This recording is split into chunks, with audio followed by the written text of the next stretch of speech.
द्वितीयः पाठः। भवन्तः जलम् आनीतवन्तः वा? जीवने जलस्य प्राधान्यं किं? जलेन विना जीवनं साध्यं किं? वनजीविनः कस्याः जलं पिबन्ति? नद्याः आत्मकथां पठामः।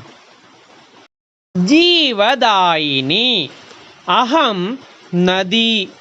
मम जननं विकासः च कानने सम्भवति। बहवः मीनाः जलजीविनः च मम निर्मले जले जीवन्ति। अनेके वृक्षलतादयः पक्षिमृगादयः मनुजाः च मम तटे निवसन्ति।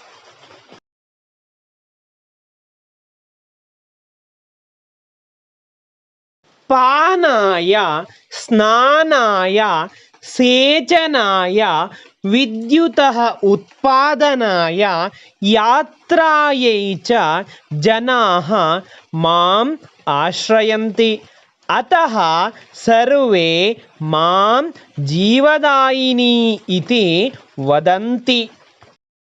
किन्तु मनुजाः मयि मालिन्यानि क्षिपन्ति। अन्ते मालिन्यैः सह अहं सागरं प्रविशामि। प्रियसखा, मां मालिन्येभ्यो मोचयतु।